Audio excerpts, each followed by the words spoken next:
to credit. Rather, they intervene upon our commerce to merely publish evidence of our promissory obligations to each other, what we call money. That in turn, for the mere negligible costs of publication, their first stupendous crime against us is that they launder all the principle which is ever created in this way into their unrightful possession. And that in turn, they impose interest under a further falsification, only merely as if interest were justified by these mere negligible costs of publishing evidence of our promissory obligations to each other, which mere negligible costs are generally always recouped in just a tiny fraction of just the first usual payment against any resultant purported debt. That in turn, even as we are the real creditors, because it is strictly we who give up property for our promissory obligations to each other, their purposed obfuscation of the promissory obligation itself disqualifies the purported principle of interest, as they deny every real creditor interest. We do not, therefore, borrow money from banks. On the contrary, banks intervene upon our commerce merely to publish evidence of our promissory obligations to each other. And in fact, on the contrary, the very nature of a promissory obligation, which pays the real creditor in full from the outset of any transaction, is an obligation to maintain the integrity of the obligation and resultant currency by instead retiring principal from circulation. Under mathematically perfected economy, an obligatory schedule of payment retires the principal at the rate of consumption or depreciation of the related property. Solving all the categoric faults of the pretended economies which have been imposed upon us under the purposed obfuscations of the global central banking systems of the world. Thus, to launder principle into the unrightful and ever unjustified possession of the purported central banking systems of the world itself makes it impossible for the indispensable life cycles of both money and property to be properly represented, because the principle persists in existence. And this laundering of principle into the unrightful and ever unjustified possession of the central banking systems of the world is therefore itself a truly monumental, stupendous crime against us. For it is to take from us, to the extent of all that we ever produce and purportedly finance under this lie of economy. Far worse, nonetheless, are the ramifications of this ever unwarranted and unjustifiable imposition of interest, because interest implicitly obligates us to maintain a vital circulation as we pay interest and principal out of a general circulation comprised itself of no more than some remaining principal. This disparity, the fact more must be paid out of a circulation than ever exists in circulation, in fact far more, forces us to maintain a vital circulation by the only means available under this purposed obfuscation of the promissory obligation. To maintain a vital circulation, we must borrow back into circulation the principal and interest we pay out of the general circulation in the way of servicing any initial sum of artificial debt. The principal we must borrow back into circulation to maintain a vital circulation, therefore, sustains any former sum of artificial indebtedness, making it mathematically impossible to pay down any former sum of debt. The interest we must borrow back into a circulation to maintain a vital circulation, however,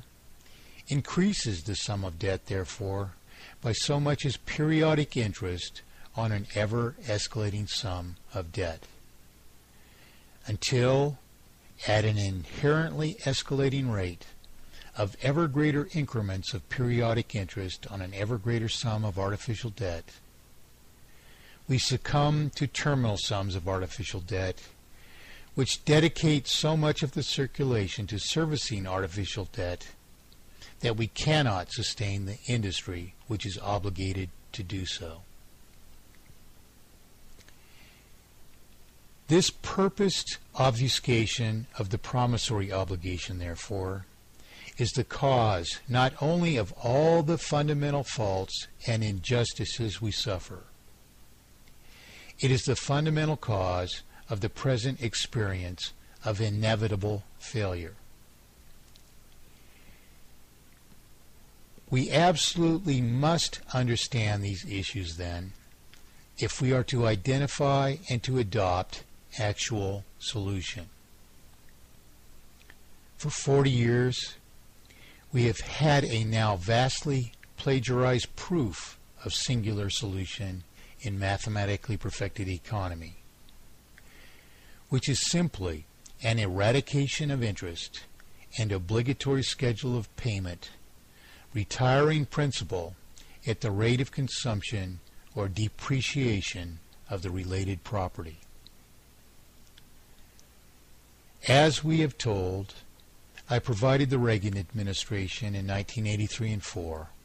with computer models not only proving this thesis of inevitable failure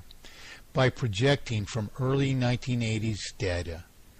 that the present system of global exploitation would fail at approximately 2010 AD, but which models further demonstrate that mathematically perfected economy is the only sustainable and just framework for true economy, true free markets, and true free enterprise. Thus we suffer the present escalation of injustices and inevitable failure for our own indifference and indisposition to sufficiently understand these vital matters, and for a possibly far greater and more devastating crime of the modern money changer,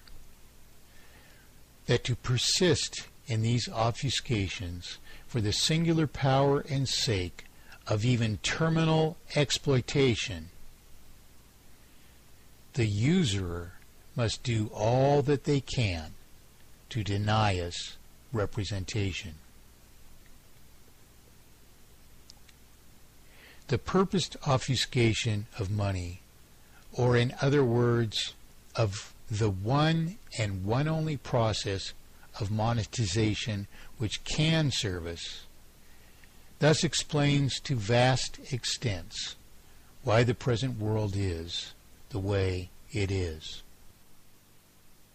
Yet likewise, then, an absolute resolution of the categoric faults of the present pretended economies too explains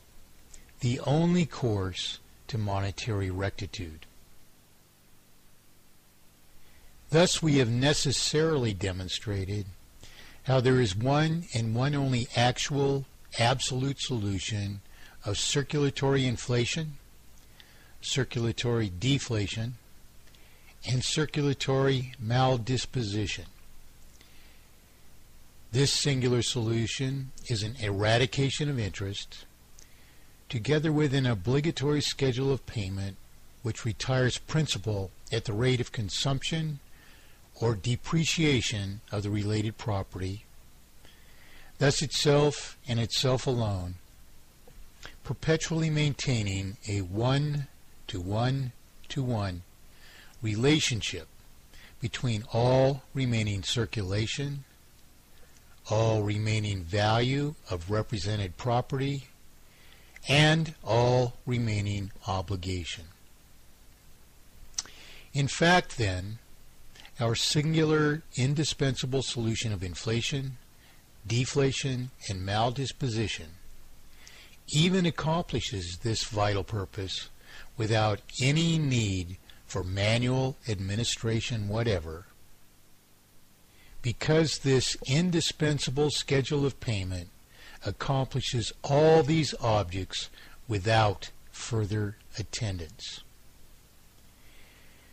So there is one and one only solution of inflation, deflation,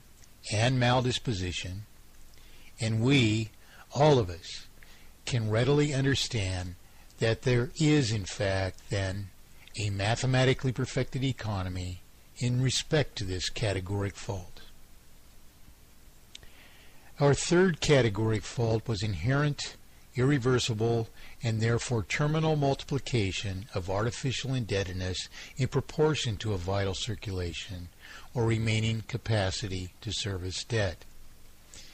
This categoric fault is readily understood to be solved by eradicating interest, particularly as the purported central banking systems which have been imposed upon the world deny interest to every real creditor, who, of course, delivers property for each exchange of promissory obligations, which only perfectly and immutably tokenize wealth by our one solution of inflation, deflation, and maldisposition.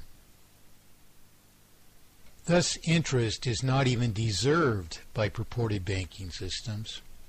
which no more than publish evidence of our promissory obligations to each other, and which deny interest to every real creditor. Yet as we who accept these promissory obligations are the only real creditors, and as each real creditor is paid in full from the outset of any promissory issuance, if and only if the integrity of the resultant currency is maintained by our first solution,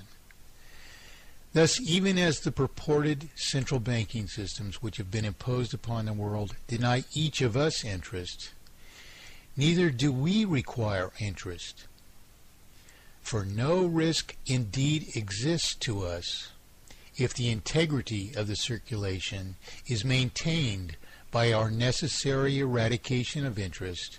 and obligatory schedule of payment in our first solution.